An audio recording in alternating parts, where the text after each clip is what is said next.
Petite histoire de l'architecture, monuments, style, matériaux, de Suzy Roch. Introduction.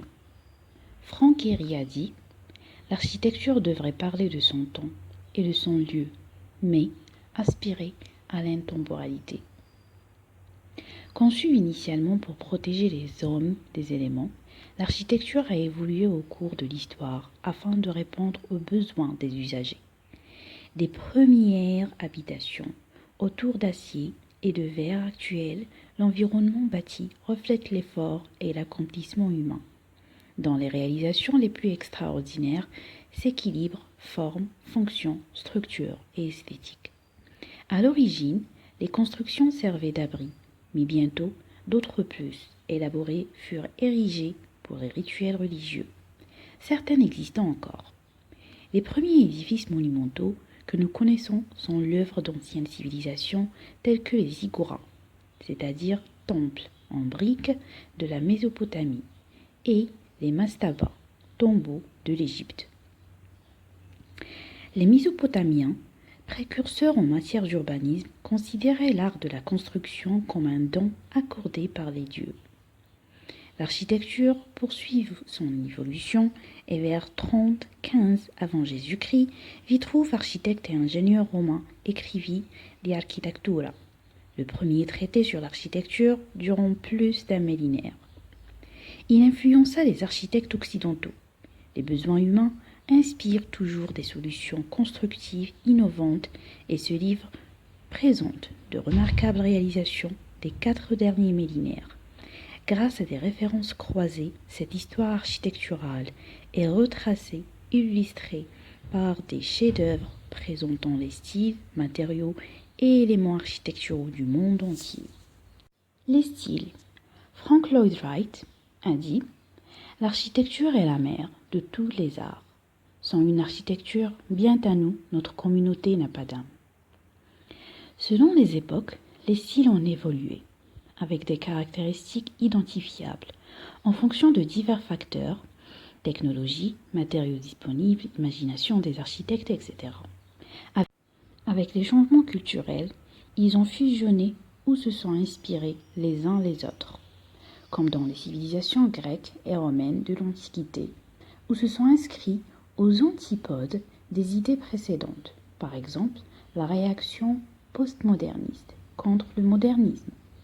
Ils ont pu aussi découler de nouvelles approches et méthodes, tandis que certains, comme le néoclassicisme et le néogothique, ont revisité l'ancien style. Chaque renouveau, cependant, diffère de l'original, reflétant les besoins et les technologies de son temps.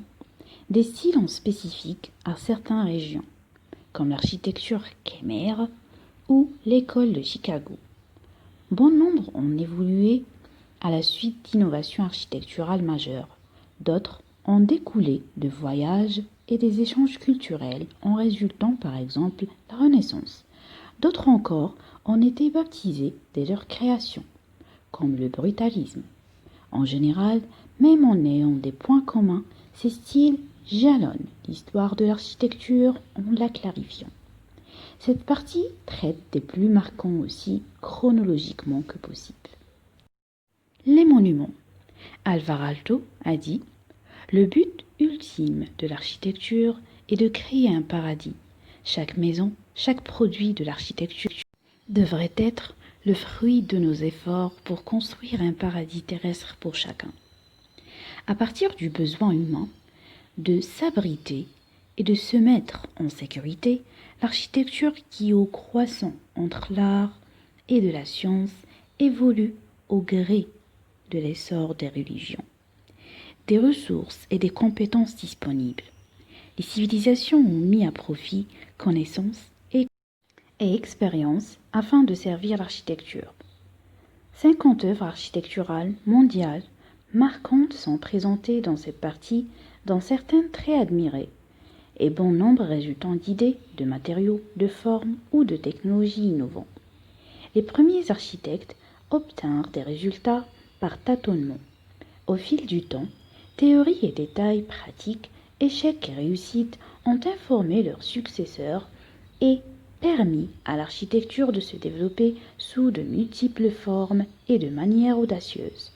Vous découvrirez dans cette partie des édifices ou des structures d'importance historique résultant souvent de matériaux et de méthodes de pointe, permettant de considérer les compétences, les objectifs et les innovations de leurs créateurs. Pour les éléments architecturaux, Zaha Hadid a dit « Selon moi, l'architecture n'est pas qu'à propos d'un abri, ni d'une enceinte toute simple. Cela devrait pouvoir vous enthousiasmer, vous apaiser, vous faire réfléchir. » Les éléments architecturaux ou parties constructives comme les balcons, arcs, tours, escaliers, arcades, patios et colonnes sont fondamentaux. Certains sont inhabituels ou utilisés dans des édifices particuliers, par exemple les nefs et minarets, et d'autres sont quasi universels comme les portes et les fenêtres. Tous sont à considérer en fonction des références locales du moment. Des matériaux disponibles, des spécifications religieuses, des conditions climatiques, des réglementations en vigueur, des technologies existantes et de l'inspiration des créateurs. Certains éléments se ressemblent tout en étant interprétés différemment. Par exemple, les coupoles de Santa Maria del Fior à Florence, de Saint-Basile, le Bienheureux, à Moscou, du Taj Mahal à Agra, du Chrysler Building à New York ou de Sagrada Familia à Barcelone. Cela montre que chaque partie constitutive résulte d'une élaboration regroupant conception, origine, influence, innovation et aspects pratiques. Pour les matériaux, Ludwig Mies van der Rohe a dit que l'architecture commence au moment où vous placez soigneusement deux briques ensemble. De la boue au marbre, de la brique au bambou, de la pierre à l'acier et du béton à la fibre de carbone, la gamme des matériaux utilisés en architecture s'est élargie en fonction des besoins de l'humanité. Changeant de la technologie et de l'ingénierie, cette partie traite les disponibilités architecturales à partir des matériaux, dont deux essentiels, la pierre et le bois, ou d'autres constituant une partie des constructions et structures comme le verre et la mosaïque. Certains sont utilisés depuis des milliers d'années, d'autres ne le sont plus. D'autres encore ont été récemment inventés. Cette partie explique où et comment eux les utilisent et présente des références croisées renvoyant à des exemples. Et voilà l'introduction de ce livre. J'espère que on va découvrir les détails de ces différentes parties ensemble, donc stay tuned.